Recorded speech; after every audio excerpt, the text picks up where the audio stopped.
Hey warriors, you know that feeling when you are lying in bed at night and the house is completely quiet and everyone else is asleep and your mind just will not stop. You are staring at the ceiling, replaying conversations, rethinking decisions, wondering why certain things have not worked out yet, wondering if they ever will. And it is not just tiredness, it is something deeper, something heavier, the kind of exhaustion that sleep does not fix, the kind that has been sitting in your chest for weeks, maybe months, quietly asking the same question over and over again. Is any of this going the way it was supposed to?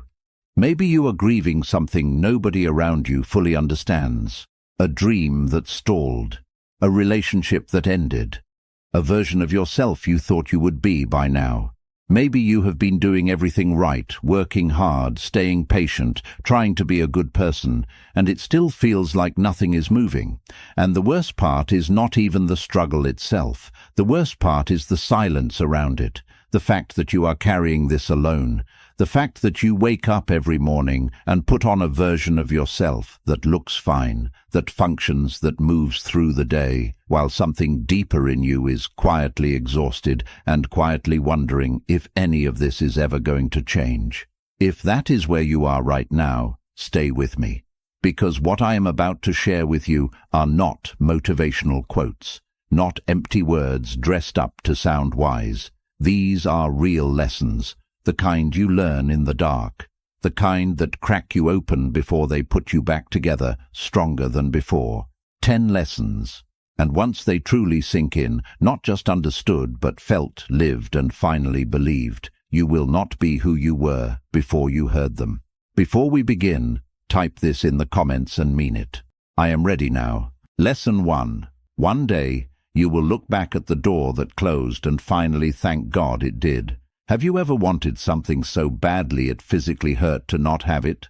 Not a casual want, a deep, desperate, this has to work kind of wanting. The kind where you prayed about it, lost sleep over it, built your whole picture of the future around it, and then it did not happen. The door closed, the person left, the opportunity fell through, the plan collapsed completely, and you were left standing there wondering what you did wrong, wondering why.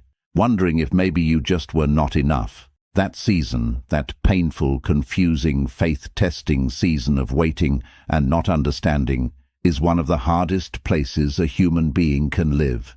Because in that waiting, a particular kind of doubt moves in. It does not knock. It just arrives and starts rearranging everything inside you. Maybe I am not good enough. Maybe this is not meant for me. Maybe I have been fooling myself this whole time. And the longer the wait stretches, the louder those voices get. But here is what I want you to do. And I need you to actually sit with this and not just move past it. Think back to a moment in your life when something you desperately wanted did not happen. A door that slammed shut, a person who left, a plan that completely fell apart, a prayer that seemed to go completely unanswered. Now ask yourself honestly, where did that closed door eventually lead you? Because looking back at real lives, at real stories of people who have walked through real darkness, there is a pattern that becomes impossible to ignore. The moments that felt the most like destruction were very often, quietly, protection. The relationship that ended and left you devastated was redirecting you towards something better. The opportunity you thought you missed was making room for something more aligned. The plan that collapsed completely forced you to build something more genuinely yours, something you would never have discovered if the original path had simply worked out the way you wanted. The great Aristotle once said, "Everything happens for a reason and at the right time." Not everything happens at the time you want. Not everything arrives the way you planned. But everything, when you look back with honest eyes, happened at exactly the time it needed to. Delays are not denials. Say that again to yourself, slowly. Delays are not denials. God, the universe, life, whatever name you give to the force greater than your own understanding, does not work on your schedule. And the hardest truth about faith is that it requires trust in what you cannot yet see. Trust that the pause has a purpose. Trust that the detour is not a mistake. Trust that the closed door is not abandonment, but redirection. You are not being forgotten in the waiting. You are being shaped by it. Things are being built inside you right now. Patience, depth, resilience, wisdom, clarity about what you actually want and what you do not. These things cannot be rushed without being ruined. And circumstances are being arranged outside of you, timing, alignment, readiness, that require more pieces to fall into place before the right door opens. The version of you from 2 years ago genuinely could not have handled what you are walking into now. The things you have learned in the waiting, about yourself, about people, about what really matters, those are not small things. Those are the very things that will allow you to sustain what is coming. So, while you are in the wait, while you are in the in-between, the uncomfortable, the uncertain, stay in it with intention. Keep learning, keep growing, keep showing up even when it feels pointless. Keep your hands open even when everything in you wants to force something into them. Because one day, and this day will come, you will look back at the exact door you were begging to open, the one that stayed closed while you wept outside it, and you will finally, fully understand. And when that day comes, you will not just feel relieved, you will be grateful. If you believe God's timing is never wrong, prove it right now in the comments. I trust my delays. Lesson 2. For your peace, keep some of yourself to yourself. Silence about your life is a form of self-love. Think about the last time you told someone something personal, something real, something that mattered deeply to you, and later wished with everything in you that you had not. Maybe they used it against you. Maybe they shared it with someone who had no business knowing. Maybe they just responded in a way that made you feel foolish for opening up. Maybe nothing dramatic happened at all. They just did not hold it with the care it deserved, and you walked away feeling exposed in a way that stayed with you long after the conversation ended.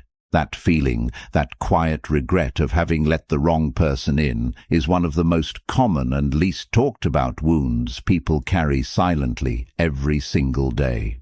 We live in a world that has made oversharing feel like courage. Social media convinced us that visibility equals value, that being fully known is the same as being fully loved, that sharing every layer of yourself, your fears, your plans, your wounds, your dreams, your progress, your setbacks, is what authentic and brave people do. And yes, real vulnerability in safe spaces, with people who have genuinely earned it, is one of the most powerful things a human being can offer another. It builds real connection. It creates real intimacy. It is a genuinely beautiful thing when it happens in the right place. But here is what the culture of oversharing does not tell you. Not every person who is curious about you is safe for you. Not everyone who asks questions is asking from a place of genuine care. Not everyone who listens is listening with your best interest at heart. Some people ask about your plans so they can quietly doubt them to themselves or worse, to others. Some people want to know your wounds because understanding where you are vulnerable gives them a quiet kind of power. Some people observe your dreams and file them away, not to support you, but to measure themselves against you. Not all of them, not even most, but some. And the painful truth is you often cannot tell which ones until the information is already out there and the damage is already done. The great philosopher Plato reminded us, the first and greatest victory is to conquer yourself. And part of conquering yourself is conquering the impulse to give everyone access to the parts of you that are still healing, still growing, still becoming. Part of self-mastery is knowing not just what to share, but who deserves to receive it. Privacy is not coldness. Privacy is not dishonesty. Privacy is not fear. Privacy is protection. And keeping some of yourself to yourself is a genuine and powerful act of self-love. The wisest people carry a specific quality that is hard to name but impossible to miss. They are warm. They are present. They make you feel genuinely seen and heard. But there is a reserve about them, a quiet dignity, a sense that they are giving you their full attention while still holding something of themselves carefully protected. not in a damaged or fearful way, in a wise and deeply intentional way. That quality is not aloofness. It is self-respect expressed through discretion. Learn to observe before you open up. Let people show you over time, across different circumstances, across different seasons, who they actually are before you show them who you truly are. And when someone has genuinely earned access, when they have proven consistently and clearly that they handle what you share with care, then open the door. But your healing is not a story for everyone. Your goals do not need an audience before they have a foundation. Your pain is not entertainment for people who are only mildly invested in your life. Keep some of yourself to yourself. Not because you are ashamed, not because you are closed off from the world, but because you understand your own value. Because you know that the most precious things, the most sacred parts of who you are simply not meant for every room. Your silence about your life is not a wall. It is wisdom, and it will protect far more than you currently know. If you are done giving everyone access to you, claim this below. I protect my peace. Lesson 3. The truth requires no memory. Lies are the heaviest things a person can carry. Cast your mind back to a lie you have told. Not necessarily a big dramatic one, a small one. The kind most of us tell without even fully registering it as a lie. I am fine. When you were not, I agree. When you did not, I will be there. When you already knew you would not. Small things, harmless on the surface, easy to justify. But notice what happened afterward. Even with the small ones, there is a faint but real weight that follows them. A low-level awareness that you are now managing something, that you have to remember what you said, that you have to make sure your behavior lines up with the version of things you presented to another person. Now multiply that by every lie, big or small, that has been told and maintained over months, years, sometimes an entire lifetime. That weight does not stay the same. It compounds. And what starts as a small and seemingly harmless evasion becomes an invisible and exhausting structure that has to be maintained every single day without rest. Because here is the thing about lies that people rarely talk about with real honesty. Maintaining a lie requires constant energy. You have to remember what you said, to whom, and when. You have to ensure your stories stay consistent across different people and different conversations. You have to manage how you are perceived at all times. You have to build scaffolding around a structure that is not solid and reinforce that scaffolding every single time someone gets close enough to notice the cracks. And the energy you spend on all of that, maintaining false versions of yourself, managing constructed narratives, keeping people at a precise distance where they believe exactly what you need them to believe, that energy is being actively stolen from your real life, from real connection, from real growth, from the real and genuinely fulfilling work of becoming who you actually want to be. Plato, one of the greatest minds who ever lived, believed this deeply. He said, truth is the beginning of every good thing, not comfort, not strategy, not image management, truth. Everything good in a human life, real relationships, real peace, real confidence, real freedom, begins with truth. And everything built on anything other than truth is built on ground that will eventually shift beneath you. The truth, by contrast, is extraordinarily clean, not always comfortable, not always easy to say. Sometimes telling the truth costs you something real, a relationship that could not survive honesty, a comfortable dynamic that required your silence to function, an image that was built on something that was not quite real. But once the truth is said, it is done. It stands completely on its own. It needs nothing more from you. It does not wake you up at 3 in the morning because you said something 6 months ago that now needs to be carefully kept straight. It does not create quiet consequences that compound in the background of your life year after year. People who live consistently in truth carry themselves differently. There is a lightness to them, an ease, a confidence that does not come from arrogance. It comes from the simple and profound freedom of having nothing to hide. They do not calculate which version of themselves to present in each room. They do not track their stories across different audiences. They are simply themselves, fully and completely, in every room, with every person. That freedom, radical and simple and available to anyone willing to choose it, is one of the most underrated gifts you can give yourself. Tell the truth, even when it is uncomfortable, especially when it is uncomfortable. You will never have to remember anything, and you will carry a lightness you may have forgotten was even possible. Lesson 4.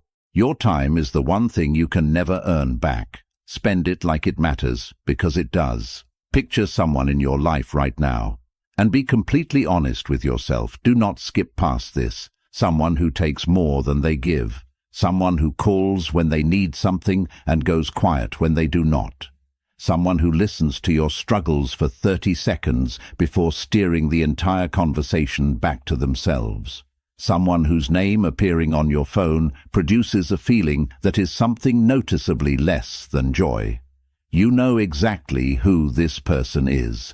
Maybe it is one person. Maybe it is several. And despite knowing, despite that feeling in your chest every time their name appears, you keep showing up, you keep answering, you keep giving your time, your energy, your attention, your care, your presence, because you are a good person, because you believe in people, because somewhere deep down you hope that if you give enough, the dynamic will eventually shift into something that feels more equal, more real, more worth it. But here is the truth that not enough people are saying clearly enough. Not everyone who wants your time deserves it. And giving it to them unconditionally is not generosity. It is a slow and quiet and deeply costly form of self-neglect. Seneca, the Roman philosopher who understood life more deeply than most, warned us with words that are as true today as they were 2,000 years ago. He said, "It is not that we have a short time to live, but that we waste much of it. We waste it on people who do not value our presence. We waste it on conversations that drain us. We waste it on situations we should have walked away from long before we did. And then we wonder why we feel empty, why we feel behind, why we feel like life is passing while we are standing still. Time is different from everything else you have. It is different from money. It is different from energy in the abstract. Time is the literal substance of your life.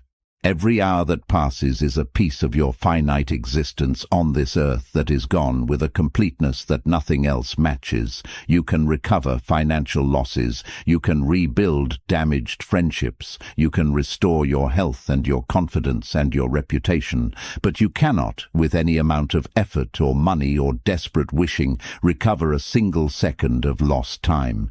Every hour spent with someone who drains you is an hour not spent building something that matters. Every yes to something that takes from you without giving anything real back is at the exact same moment a no to something that could have grown you, nourished you, or simply given you the peace you have been searching for.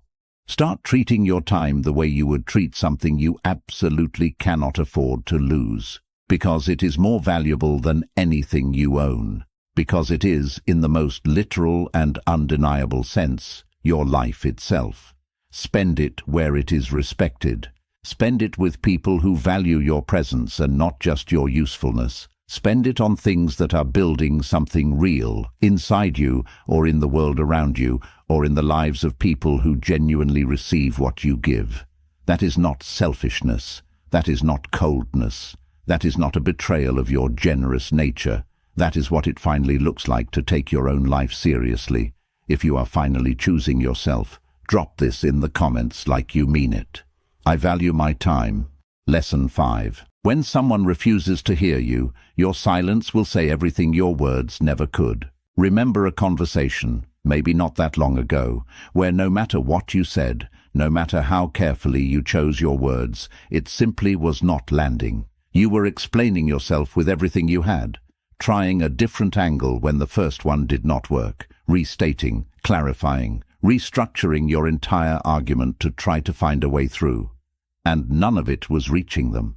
Not because your words were not clear, not because you were failing to communicate, but because they had already decided, before you ever opened your mouth, what they believed. About you, about the situation, about who was right and who was wrong. And the more you pushed, the more frustrated you became. The more frustrated you became, the less clearly you spoke. And somehow by the end of it you had said things you did not mean, revealed emotions you did not want to show, and given someone who did not value your words even more material to use against you. What would have happened if you had simply stopped and said nothing? The wise Plato once drew a clear and permanent line between wisdom and foolishness. He said, "Wise men speak because they have something to say, fools because they have to say something." That line is everything. Silence, chosen deliberately by someone who genuinely knows their own worth, is not weakness. It is not defeat. It is not the absence of something to say.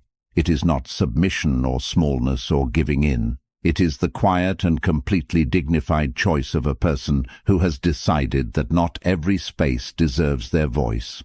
When you choose silence with someone who is not genuinely listening, who has already decided and simply wants you to surrender to their version of things, you are not losing. You are refusing to play a game that was specifically designed for you to lose.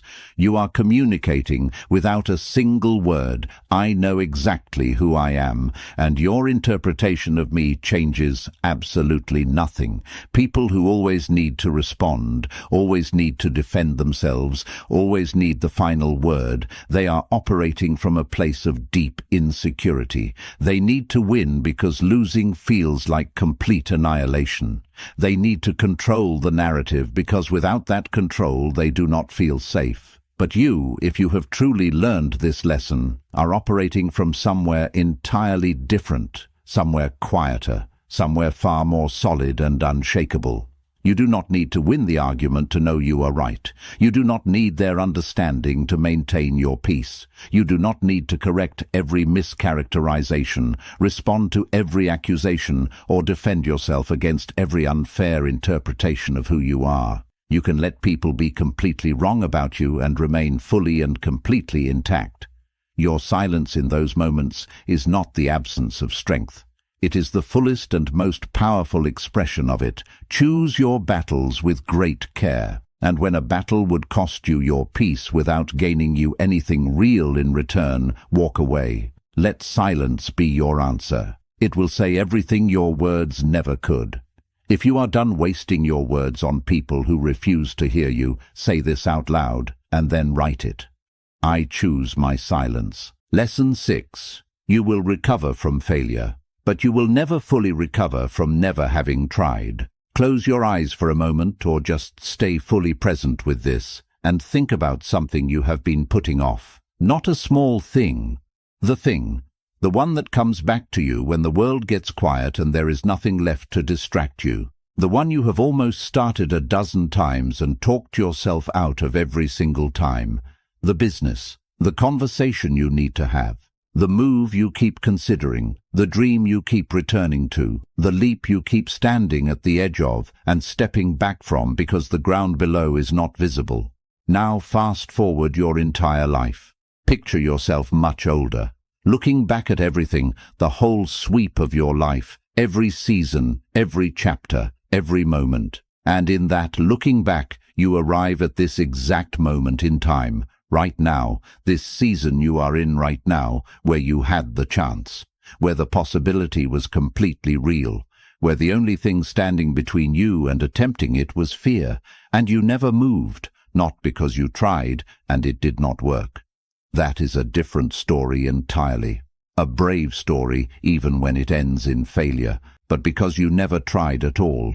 Because fear felt safer than the risk, because you kept waiting for confidence that never came, for the perfect moment that kept not arriving, for a certainty that was never promised to anyone who has ever built anything real. Sit with what that feels like. Do not rush past it. Really sit with it. Now hear this as clearly as you have ever heard anything. Seneca, who studied human suffering and human fear more deeply than almost anyone in history, wrote words that have survived 2,000 years because of how completely true they are. He said, We suffer more in imagination than in reality. Read that again. We suffer more in imagination than in reality. The failure you are afraid of, the rejection you are bracing for, the humiliation you are certain will come if you try and fall short. In almost every case, it is not as catastrophic in reality as it is in the story your fear is telling you. People survive failure every single day. People lose everything and find a way to rebuild. People try their absolute hardest, fall completely short, and discover in that falling something more valuable than success would have given them. Failure is survivable. That is not an opinion. That is the lived experience of every person who has ever built anything worth building, and failure carries something invaluable with it. Proof. Proof that you showed up. That you were brave enough to enter, that you cared enough about something to risk looking foolish in front of other people for it. Every scar from a genuine attempt is evidence of a life that was actually fully lived. But regret is a completely different creature, and it deserves to be called what it actually is. Regret does not heal the way wounds heal. It does not become something you can tell with hard-won pride. It does not soften with time. It grows in the silence of what was never attempted. It compounds quietly, year after year, widening the gap between who you are and who you could have become, between the life you are living and the life that was possible. And the cruelest part is that you will never know what would have happened. All you will ever have is the wondering, and the wondering never stops. Do it afraid. Feel every bit of the fear and move anyway. You do not have to feel ready. Readiness comes after the attempt, not before it. You do not have to feel confident. Confidence is built through action, not gifted before it begins. You will recover from failure. That is a genuine promise, but you will carry the weight of never having tried for the rest of your life. Choose the braver option. If fear has held you still long enough, this one is your declaration. Leave it below. I move despite fear. Lesson 7. Everything you are still meant to become is ahead of you. Stop turning around. Be honest with yourself for a moment. And I mean genuinely honest, not the surface kind that feels good, but does not actually look at anything real. How much of your daily mental and emotional energy goes backward? Replaying that conversation that ended badly, rethinking that decision you made years ago, revisiting that relationship that still has unresolved weight attached to it, carrying that mistake like it says something permanent and defining about who you are as a person, holding on to a version of yourself, the one who failed, the one who was left, the one who said the wrong thing, the one who missed the opportunity, and letting that version speak louder and with more authority than everything else you have ever been or done. If you could add it all up, all the hours, all the mental energy, all the emotional capacity spent living inside what is already finished and completely beyond changing, what could you have built with all of that instead? The ancient Greek philosopher Heraclitus understood something about change and time that most people spend their entire lives resisting.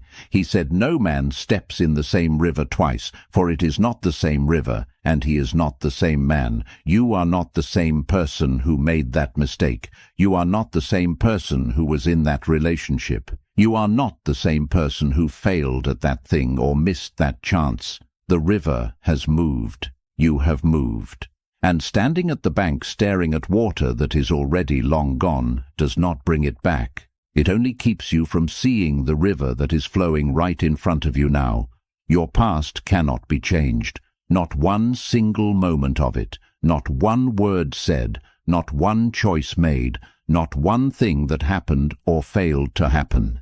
It is fixed and finished and completely beyond the reach of anything you do today or tomorrow or ever. So, the only question that actually matters is this: what do you do with it? You can carry it as a burden that defines you. You can let the worst chapters of your story speak louder than every other chapter combined. You can allow the hardest moments of who you were to permanently set the ceiling for who you believe you are allowed to become. Or, and this takes more courage than most people give it credit for, you can let the past be exactly what it actually is, and nothing more than that. A teacher, not a warden, Take what it taught you.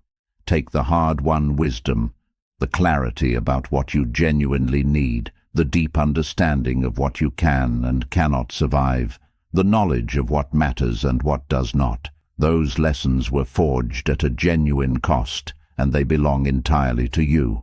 They have real and lasting value, but release them from their position of authority over your present life. Stop allowing your most painful seasons to set the permanent boundaries of what is still possible for you. You are not only the worst thing that ever happened to you. You are not permanently and completely defined by your lowest moment. You are a person still being written, still becoming, still capable of changes and growth and transformation that would genuinely surprise you if you allowed them to happen. Everything you are still meant to become is ahead of you. Every relationship that can still bring you real and lasting joy.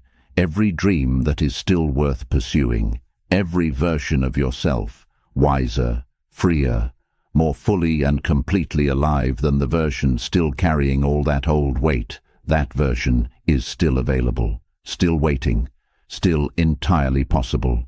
But none of it, not a single part of it, is accessible while you are turned around living inside what is already gone.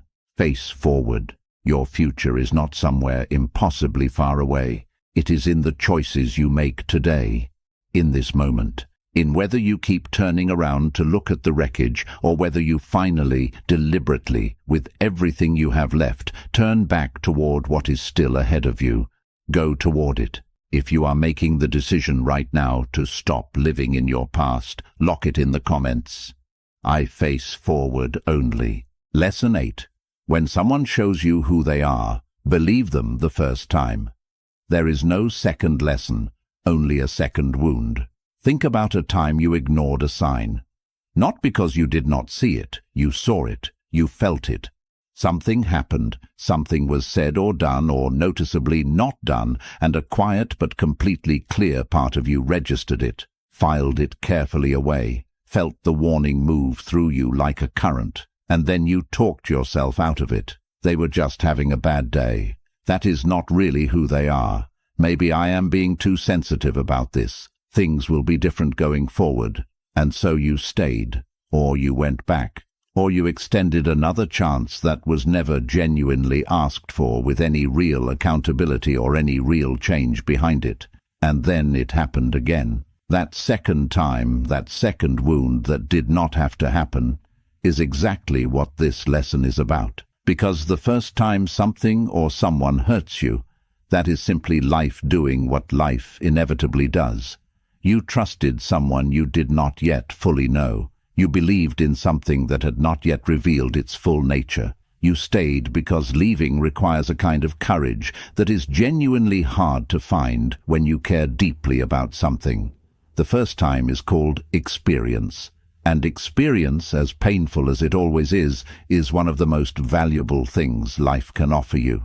It is the world handing you real and usable information about people and situations and what they are actually capable of. Seneca, who chose his companions with extraordinary care and thought deeply about who deserved access to his time and energy, left us this clear and lasting guidance. He said, associate with people who are likely to improve you, not people who drain you, not people who repeatedly hurt you and apologize and hurt you again, not people who show you clearly who they are and then ask you to believe the version they present when things are calm.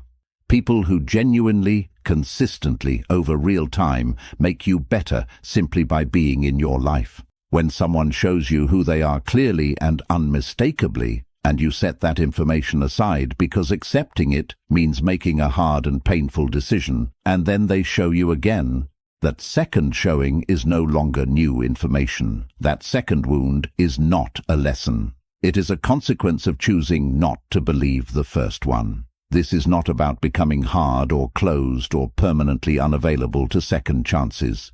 Genuine second chances, given to people who have done real work, who have genuinely reckoned with their behavior, who have shown real and sustained change over real time, those are beautiful and absolutely worth extending.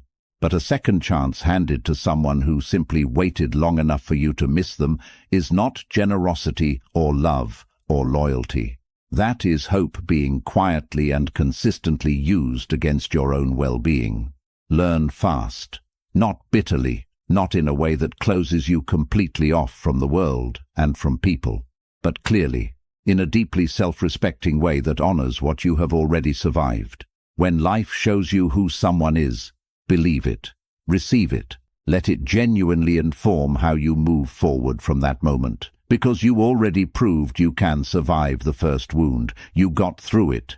You are standing here right now. You deserve a life that does not require you to keep learning the same lesson from the same source over and over and over again. Believe what you are shown. The first time. If you are finally done going back to what already hurt you, make this promise to yourself right here. I trust what I see. Lesson 9. You have already failed 1,000 times in your mind. None of it was real, but all of it held you back. Somewhere in your mind right now, maybe buried quietly beneath everything else, maybe sitting right at the surface where you can feel it constantly, there is a goal or a dream or a possibility that you have already imagined failing at. Not once, many times. In vivid and emotionally convincing and completely exhausting detail.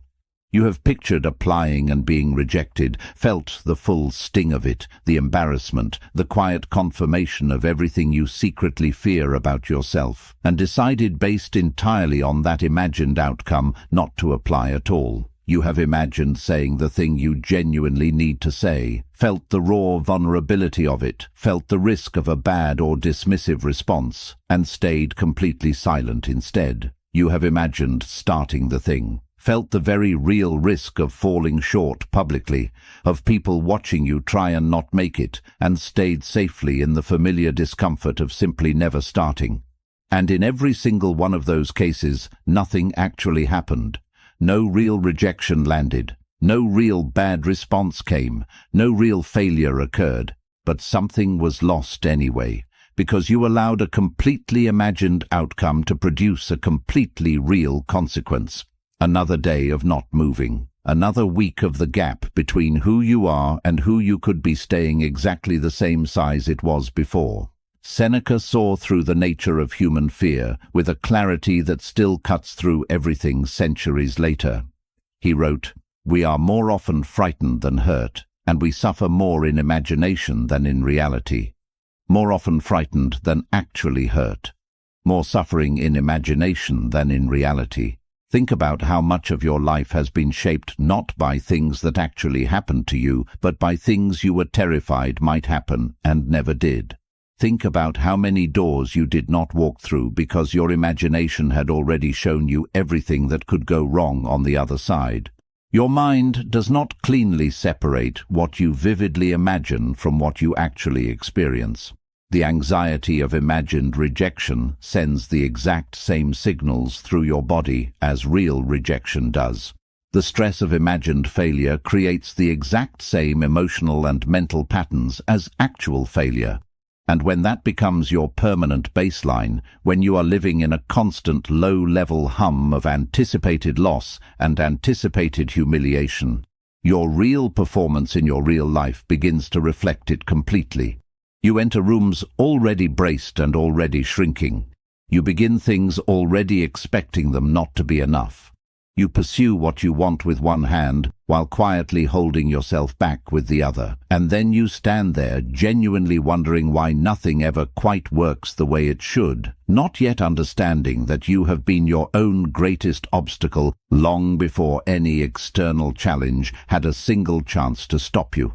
Enter boldly. Or honestly, with full respect for yourself, do not enter at all, because a half-committed attempt made while already bracing for the worst, while one part of you stays safely near the exit, is neither real effort nor real protection. It is the worst possible combination, all the vulnerability of trying with none of the power and momentum of full, genuine commitment behind it.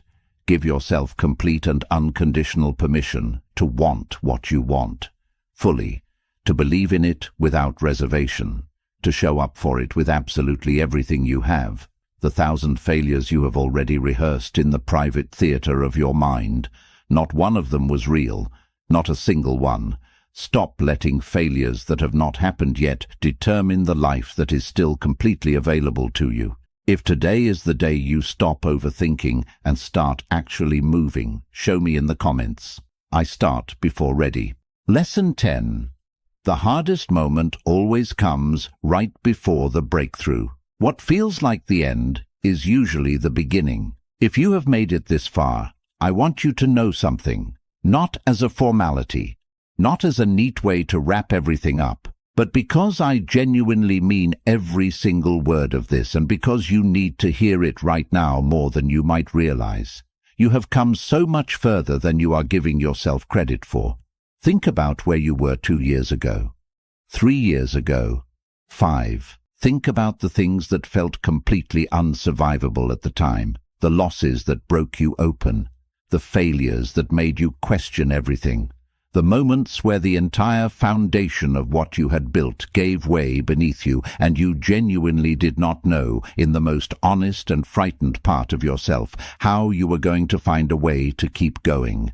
And yet, here you are, still going, still trying, still showing up every single day for a life that has not always been easy, for a future that has not always been clear, for a version of yourself that you have been patiently and persistently working toward through every single hard season without exception.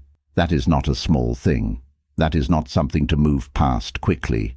That is everything. But I also know, because this is how it works for almost every person who is building something real, that right now in this season it feels like one of the hardest pushes you have ever faced. Like you have been going for a very long time and the finish line is still not visible from where you are standing.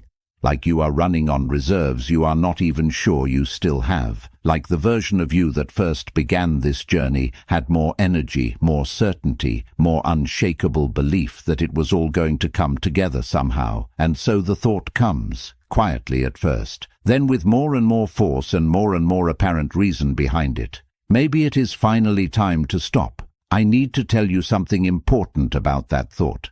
In the world of long-distance running, every experienced runner knows about something called the wall. It comes deep into the race, not at the beginning when energy and motivation are both high, not even in the difficult and grinding middle section, but right near the very end, when the body has been working for a long time and suddenly and convincingly makes its loudest argument yet for stopping completely.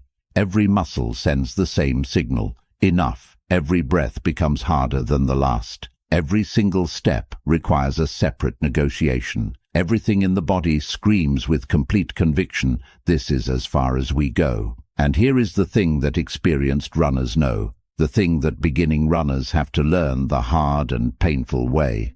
The great Confucius, whose wisdom has survived and remained true for thousands of years, said it in the simplest and most enduring way possible. Fall 7 times. Stand up 8.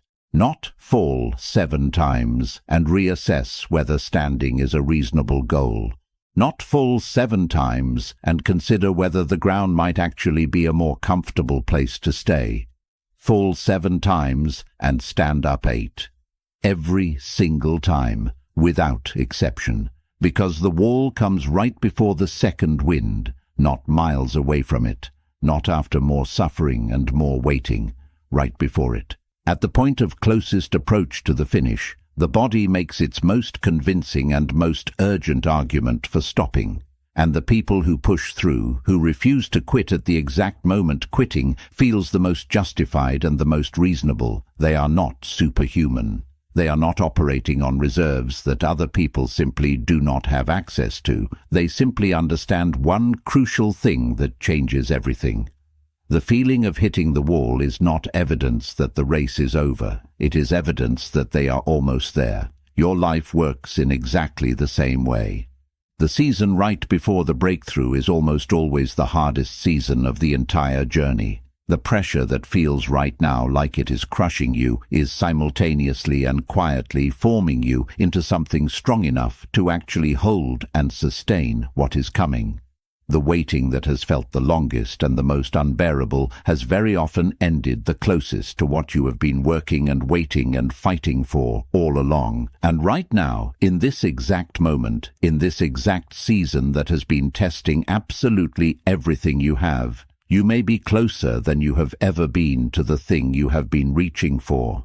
Your exhaustion is not accurate evidence that you are too far away. Exhaustion is a genuinely poor navigator. It measures distance in emotion and in feeling rather than in reality. And your feelings right now are understandably and completely legitimately tired.